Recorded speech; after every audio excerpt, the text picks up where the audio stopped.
Okay. Well, introduce him. Ray. Oh, yeah, this is Mr. Peskin from J.P. Morgan and Chase & Co.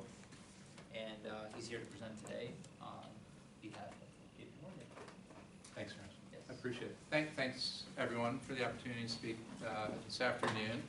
As Ram said, my name is Rob Peskin. I work for J.P. Morgan Chase. J.P. Morgan and Chase are all the same company. I'll talk a little bit more about the difference between J.P. Morgan and Chase, but more than anything, it's branding, but we are the same company. I've been with J.P. Morgan now going on 20 years. I have started my career in Detroit as part of Bank One. Banks tend to grow more by acquisition than naturally, so you can stay at one bank and actually work for 10 banks over 10 years just by staying at the same bank. So I started with actually my career at Key Bank in Cleveland, Ohio, then went to Detroit to work for Bank One, which ultimately became J.P. Morgan Chase in 2004. Jamie Dimon, who you all know, probably is the CEO of J.P. Morgan. He was actually the CEO of Bank One. First he was at Citibank, and then he went over to Bank One to run Bank One, and he really pulled Bank One together because Bank One was a combination of different banks across several states, and he effectively pulled all those banks together. Ultimately, he coordinated the merger with J.P. Morgan Chase and now runs the whole company, which has it's been a great ride being underneath Jamie. We've gone through a lot of market turmoil, including the financial crisis in 2008. And if you look back at history over that time period, you'll see that a lot of financial institutions went under during that time period, and J.P. Morgan fared very well during that period. During my career at J.P. Morgan, I started in Detroit and did a lot of work with automotive companies. So my career has been oriented. I went to an international graduate school called Thunderbird, which is now part of Arizona State. So I always had an international business interest. And so when I went to J.P. Morgan, I had a strong interest in international and ultimately ended up working with global companies on their international business, primarily treasury and cash management. I ended up wanting to go overseas because of all the activity, particularly in Asia, for the large automotive companies. So I ended up working in Hong Kong for 3 years with J.P. Morgan, doing a regional job. And I was covering mostly automotive, large manufacturing companies that were U.S. and European based, but looking to have a stronger presence in Asia. So I would coordinate treasury solutions for those companies across J.P. Morgan's franchise in Asia. So we have over 14 offices in Asia in 14 different countries, where we're able to offer basically anything that we offer a corporate in the United States, from lending to cash management to asset management to investment banking. So think about anything that we would offer General Motors here, we're able to do that in China. I'm just going to go through the slides, but please feel free to interrupt me as we go. I want this to be a little bit open dialogue, and this is my first time doing this, so I'm open to any type of feedback you might have. More than anything, I just want to give everybody a feel for what J.P. Morgan is, or if you want to ask me any specifics about what it means to move with a large company like this, or what I do in particular on a day-to-day basis. I ended up moving to New Jersey because there was an opportunity in our group, which is called the MNC Group, or Multinational Corporations Group. Within the Multinational Corporations Group, all we do is focus on activity of subsidiaries doing business in the United States. So I call on Chinese companies, Indian companies, French companies, Japanese companies, their headquarters in the United States, a lot of which happen to be in New Jersey. So we work typically around their North American solutions with liaison back to the parent, whether that be in France or Japan, etc. The advantage that J.P. Morgan has is that, as I just told you before, we tend to have offices in those home countries as well. So I'll partner with my colleagues overseas to make sure that we're giving service both to the headquarters and at the subsidiary level. So a lot of coordination goes on. So just kind of looking at my background, I was actually a history major. And I didn't know, if somebody asked me when I got on a plane, they said, what's your major? And I told them I was a history major, and the adult sitting next to me would say, oh, you want to be a teacher? And I said, I don't know if I want to be a teacher.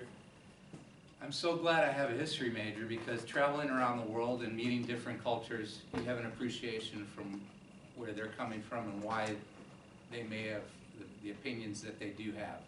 So understanding different cultures, understanding different histories, very important for business. And you know, whether you're a history major or a finance major, psychology major, etc., there's application within banking. It's just a matter of finding the niche within banking, if banking is where you want to go. I think that's kind of the gist of this slide here. When we look at,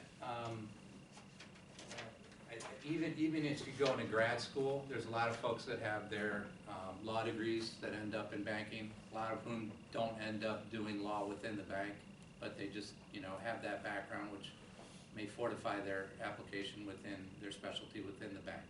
We have all kinds of specialties within the bank. Even within the commercial banking group, which is where I sit, we have an agricultural group.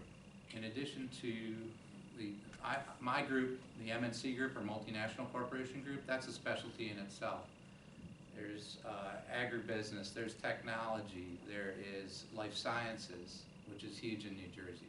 So I actually end up partnering with our life science team, because there's a lot of foreign-owned life science companies in New Jersey. So I have to work with the life science people to bring their expertise to the table. So it could be that there are multiple bankers working on the same account to bring all the expertise that J.P. Morgan has to the forefront with the client. When you think about the opportunities within the bank, we're a global bank, over 250,000 people, right? So I happen to be a banker. When you think about banker, I'm your traditional corporate banker, in the sense that I go out and I talk to companies every day about what they need to accomplish in terms of, you know, raising capital, you know, moving their money around the world, you know, just the day-to-day payroll, accounts payable, receivables, etc. That's what I do.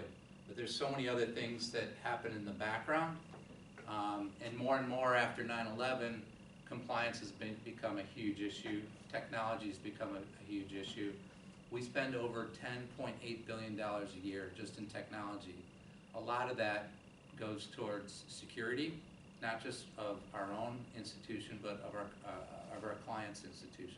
So we just gave a presentation this morning. We had our cybersecurity experts in our offices talking to our clients about what they can do to better protect their companies. A lot of our clients get hit with fraud, and a lot of times that comes through the internet. A lot of times it comes through paper. We were talking today about, even though everybody's still talking a lot about cybersecurity, the biggest fraud these days still takes place via check. So there's a lot of check fraud out there. So part of our job is going out to talk to clients to tell them how to eliminate checks. You guys are a younger generation, you're saying, why would anybody write checks? The largest companies in the world, believe it or not, still write checks to each other. And some of them, it's because of tradition. Some of them think that they're going to get extra float or more availability. But the reality is that checks are going by the wayside. It's taken a long time to get rid of them. So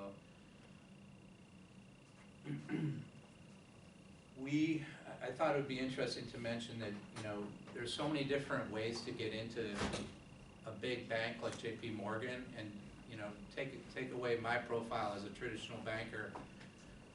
We've hired a new head of artificial intelligence from Google in 2018. We've hired that person's deputy from Carnegie Mellon, head of artificial intelligence. Who would have thought a bank would need somebody as head of artificial intelligence? We have a chief curator of the J.P. Morgan art collection, who was an art history major and has a tremendous amount of experience within the art industry. So when you think about banking, you don't think about necessarily art history, but, you know, the J.P. Morgan art history collection's amazing. And it's, yeah. Can you tell us more about the growing demand for AI in the finance and accounting sectors? Yeah, I mean, I'm not an expert in it myself, but it's not just within, it's more about analytics than anything else. And I think, you know, we were talking about artificial intelligence this morning in the sense that of making payments and doing things that, payment origination around the world. The cybersecurity expert said, you know, we're starting artificial intelligence on those things that would be deemed less risky to have artificial intelligence take from point A all the way to point Z, if you will. Those things that are higher risk, you want some human intervention in there. But I think we're at the very edge of application for artificial intelligence within the banking industry. But I think there's such application for it, and I think, you know, Jamie Dimon, who's always been, he calls us a technology company more than a bank. So we always want to be at the forefront of it, so that we're not exposed, and we're always taking advantage of opportunities at the same time. Would you have any recommendations for, you know, students like us in terms of taking classes or minors or majors in data analytics or something similar to that? I think one of the things that, you know, I've been in banking for 28 years is that by the time you learn something, it's going to be outdated very soon, and that's happening faster and faster. That's not to say you shouldn't invest your time in learning these things as a background, but I think learning to adapt with the technology is probably the most important thing, and you guys are of the generation that you're used to that. I think for the older generation of bankers, it's been a challenge. And so I think that it's about adjusting and making sure that you're up to speed with the latest. And whether or not you learn that in the classroom environment or you learn that on your own, I think that's up to you. I think it's more about having the passion for what you're doing. The application of technology might be kind of just a tool rather than the focus of your career. Right. Does that make sense? No, it definitely does. Yeah. Any other questions? Great question, Ralph.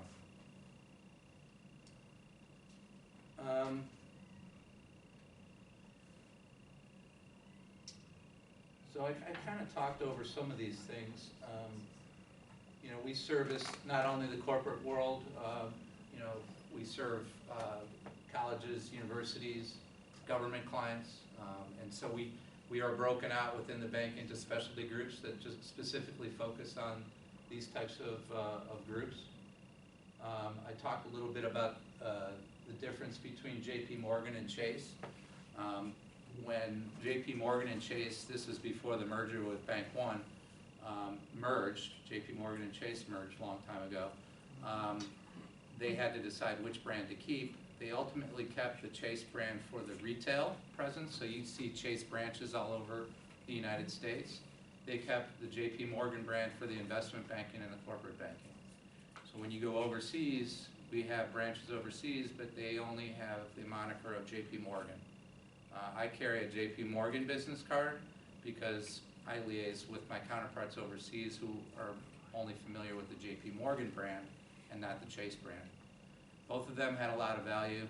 We paid consultants a lot of money to tell us to keep them both. So.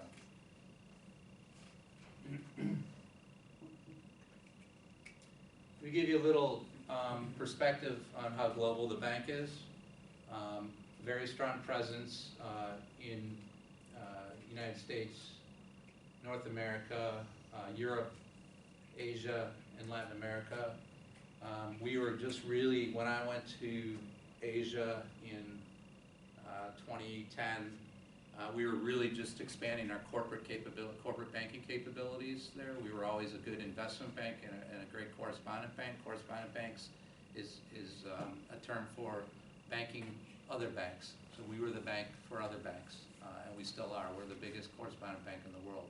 So we are the largest U.S. dollar clear in the world, and so the biggest banks of the world keep their US dollar accounts with J.P. Morgan.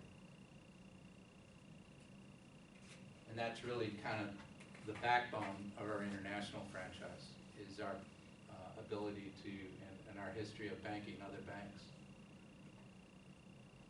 So how many companies usually do that, or are able to, you know, bank, or do banking for smaller For other banks? Yeah. Is there a certain? You know, when you think about money center banks, those are the banks that typically act as major correspondent banks for other banks. Those are, you know, the Bank of America, the Bank of New York has always had a strong international presence in terms of correspondent banking, Citibank, et cetera. So there's probably, you know, 5 to 10 that really make that a line of business as a focus. There are smaller banks that could be, you know, the number 25 bank in the country might provide smaller services for smaller banks that might be local community banks as well. Okay. So there's always the opportunity to downsell, it's just a matter of perspective. Right. And it's a matter of whether your bank wants to get involved in that business as well, because it's a different animal. You're kind of white labeling your products and allowing the downstream bank to put their own label on it, if you will. Yeah. Yeah. So you become their vendor. You've seen us at the U.S. Open. It's probably the biggest thing that we sponsor, is the U.S. Open tennis match in New York every year. And Serena served as a sponsor for us. We do a lot in the technology space. We are more and more going downstream to capture emerging companies like GoPro, Shake Shack. These are companies that are fun to work with, especially when they're just starting up. And if we get involved with them, it's because we think there's an opportunity for them to get bigger, take them public, or just, you know, help them grow through traditional loans. And, you know, we also, you know, happen to bank probably, you know, all the Fortune 100 companies in every major country in the world.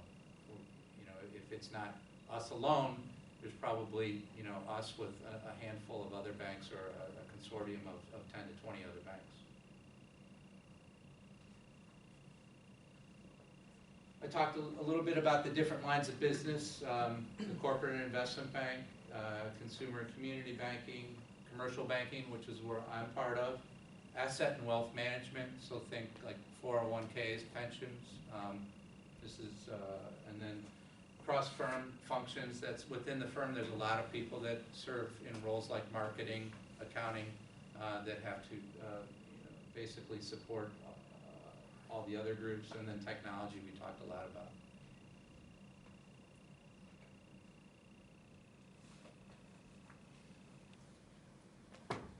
So not only do we emphasize, you know, we're a for-profit company, but the fact is that, you know, we're there to build relationships with our clients, help our customers and our communities. Jamie Dimon invested over $100 million, the company, in the city of Detroit. I don't know if you've read about that at all, but it's been a great project, and it's not just about throwing money at communities that need money. It's about investing for the future and making sure those dollars go towards creating some type of energy moving forward.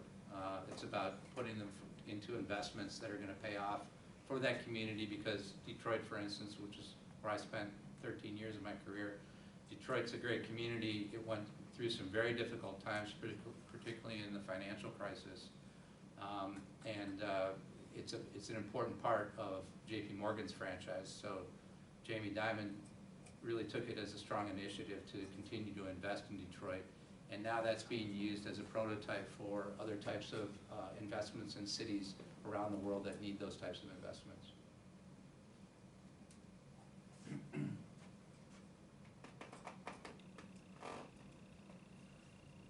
So I won't get too much into this, but you get the sense that the organization is gigantic. There's a lot of opportunities.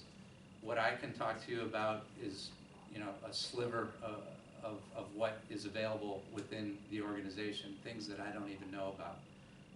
And every day I meet new people, I learn new things. The cybersecurity presentation that was done this morning by our cybersecurity experts, I've never met them before, and it was a fantastic presentation for our clients, and it was eye-opening. Just things that you might take for granted, like when you plug in your iPhone at the airport, do you use that USB port? You shouldn't do that, because you should always use the plug when you go in that, because otherwise they could be stealing data. So it was a very interesting presentation, and every day I go to work and I'm learning something new. As I said, it's a huge organization, but it's an organization that really thrives on the concept of partnership.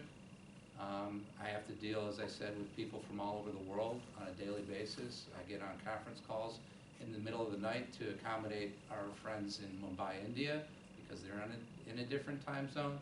And oftentimes you have to have 3 different time zones on at the same time, so you work to see what time slot works the best for everybody.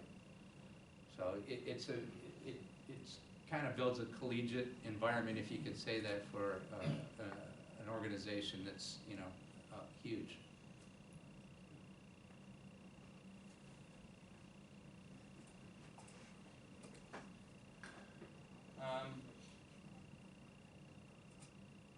I think I talked to a lot of this, but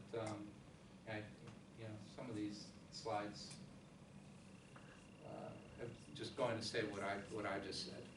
It's a positive work environment. I can tell you, working in Detroit, Hong Kong, New Jersey, you create a subculture wherever you're at, and every one of them's different. But I can say that there's a theme that runs through it that's always been positive and cooperative. Anybody have any questions, specifics? I just wanted to give you kind of a feel for the organization.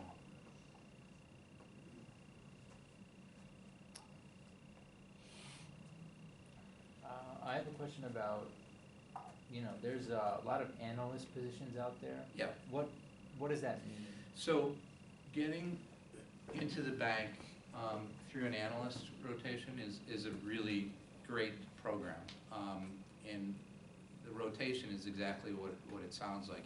You typically, if you wanted to be a banker, for instance, you would start, you go through the application process, and I can show you this. I think I just,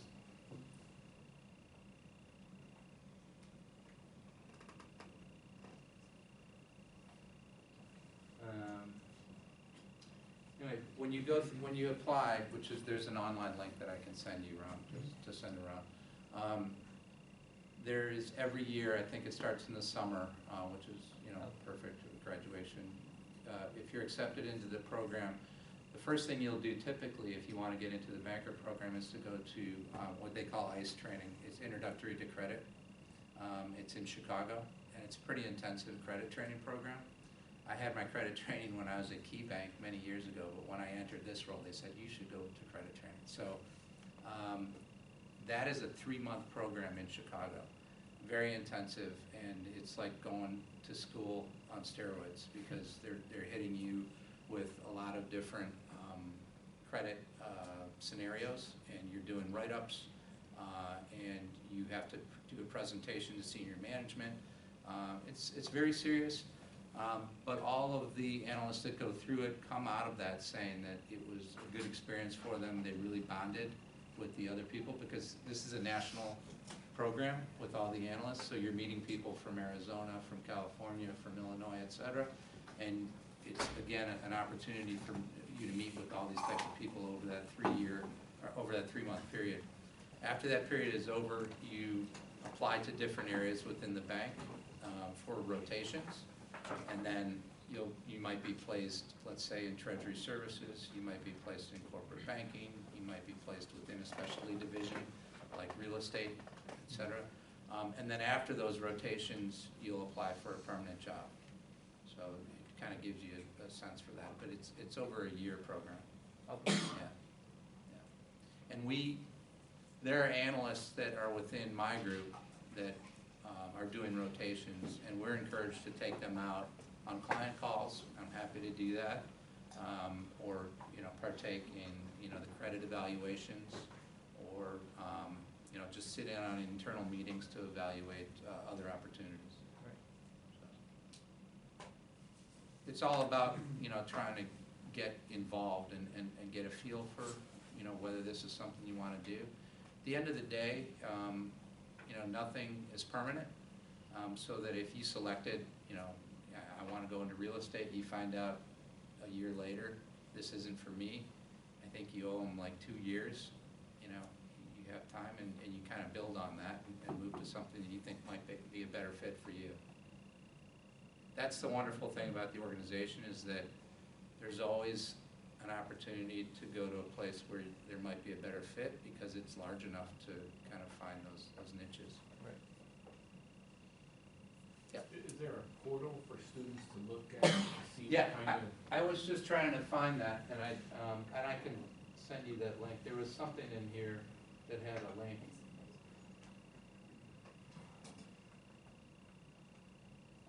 And I don't know, I can send that to you, I Wait, apologize. is that J.P. Morgan, go 2 slides to the right? There it is, yeah, I'm sorry, yeah. Yeah. Yeah. Thank you. Any questions from anybody online or here? Metro, any questions? My resume, is there an email? Not tonight, okay. Oh. If we want to send our resume, is there anywhere we can send it to? How's your email? I- Be all right? I would recommend going to this careers site to look at that. If anybody has questions kind of specific to a position that they're looking at, I'd be happy to answer any type of, personal questions about, what is this area all about, et cetera. But that website's probably going to be your best guide for getting started. Are there rotational assignments if the student doesn't necessarily know yet, but like something that maybe they can see different aspects of the company? There are internships, like summer internships, which typically do lead to like an analyst role. Yeah. Yeah, say for instance, between your junior and senior year. Yeah. And that's on here as well. Do you typically offer fall opportunities, like internships in the fall or in the spring? Or is it just strictly just the summer? I'm not sure. I think it's typically just the summer for those, in between years. Yeah. Okay. Definitely check out the website. Yeah. Yes, sir. So do you offer any accounting positions? Like I know you mentioned like what was you say, cross-functional teams? Like Yeah, there are a lot of internal accounting positions. There's credit analysts. There are permanent credit analysts that, that's what you do as a full-time job, is analyze credits, look at, spreadsheets, if that's something that interests you, and do analytics. Yeah. yeah, Yeah, it's, absolutely. and it's on that link that you have up there. It'll give you Yeah, a lot of information. Yeah, about that. that's kind of like the gateway, if you will, to look at different types of careers. And then there's also, you can actually look for jobs that are not necessarily kind of entry level as well. Okay. Yeah. All right. Do you think that cryptocurrencies and like ledgers like blockchain are the future of banking? I don't think that they're the future of banking. If you asked Jamie Dimon this, 2 years ago, he would have said, I don't believe in cryptocurrency at all. He believes that currency needs to be regulated, and if you don't have anybody regulated, then there's no control and there's no value. On the other hand, we've created a cryptocurrency, I won't call it cryptocurrency, but we've created a cyber currency, if you will, and that's basically only to facilitate transactions between J.P. Morgan affiliates, and that's basically something that stays within the walls of our organization. I think he believes in that, in that context to facilitate that, but not as a global currency. Okay. In fact, you know, this morning when we were having our discussion on cybersecurity, a lot of clients had been taken by ransomware. And if you're familiar with ransomware, it's when basically somebody steals data or says you don't have access to your data unless you pay a ransom, right? And the ransoms are typically in cryptocurrency.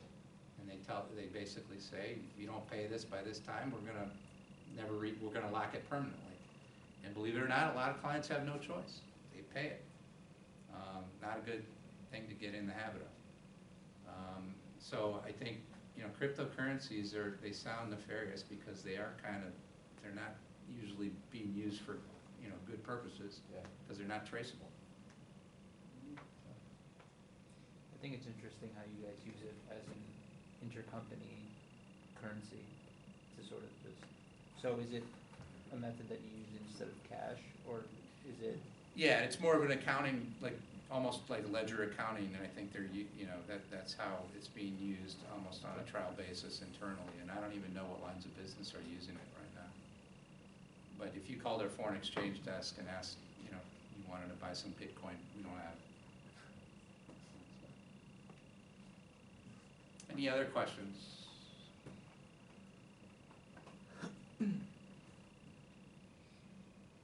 Well, thank you for having me. I appreciate it. And then if you go to this website, if something doesn't make sense, Rob, you know how to get a hold of me? Of course. Yeah. I'm sorry, since we have a little bit of time. Yep. I'm a history and philosophy major myself. There you go. Yeah, so if anyone ever told me I'd be an accountant or a PhD, I would have bet a lot of money lost. Yeah. I am intrigued when you say, there's so many people coming from different backgrounds, psychology, all different things. Yep. How does, you must get 1 million people coming to this portal. So how do you start sifting through and find, is it worthwhile applying if you don't go to a big name business school? Is it worthwhile applying if you don't have a 4.0? Yes, I think it's more about finding your niche and you know, identifying where you think you have a real angle and where your passion is and what you're going to do in terms of adding value. And it's always important, you know, networking. You know, I'm in sales, right? Networking is very important, and knowing somebody, not necessarily, it could be somebody at the branch. You know, a lot of people started at the branch and moved wherever they moved, but they moved throughout the organization.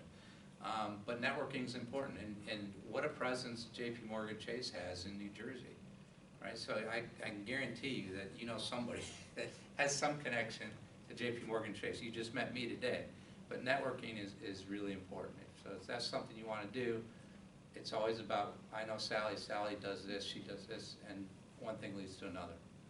So let me take it further. Yeah. If people get a summer job at Chase as a teller, Yep. is that a good way to get to know something about the organization? You'll learn a lot as a teller. That's the front lines. I worked with a business banker who's probably the most successful business banker we have in New Jersey, who started at the branch. You know, that's how he learned. He dealt with customers coming in the front door at the retail level, which ultimately became a small company, which ultimately became bigger companies, which led him to his next position, which is in corporate banking. And he's very successful. So you gotta have, nobody's ever told me, you know, if you do this, this, and this, here's where you'll end up. You have to have that in your mind, because nobody else is gonna plan that out for you.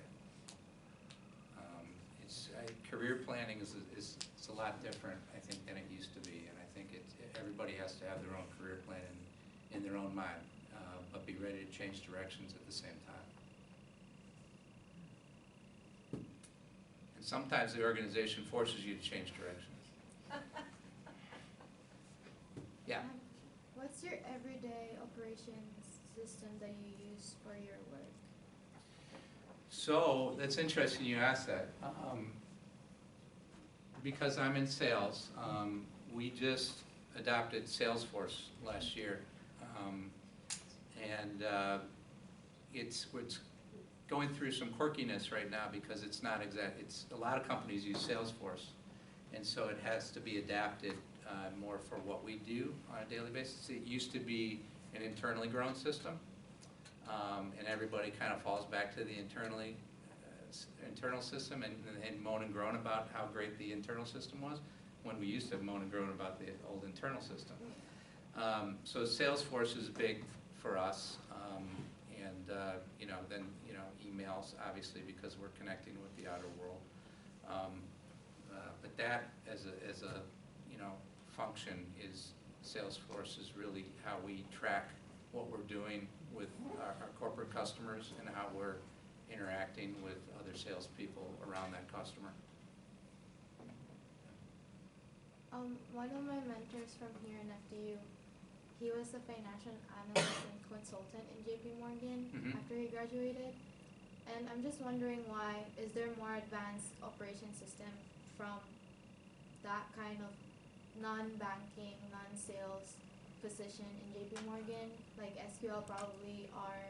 Oh, absolutely. I mean, just some of the things that I alluded to earlier with some of the artificial intelligence. There's all types of analytics that are being done on customer behavior. There's a million things that I don't even know about going on right now, especially when we start talking about cybersecurity, those types of things. We have our main wire room where all the funds get transmitted around the world is in Tampa, Florida. And I've taken clients down to Tampa on tours of that facility, and it's fascinating. It looks like Star Wars. And clients are so impressed because you see these large screens up there, and it shows you how much money is moving at any one time through the bank and our clearing positions with all the other banks around the world. So there's tons of opportunity within technology. It's not just about third-party software. Thank you. Yep. Any other questions?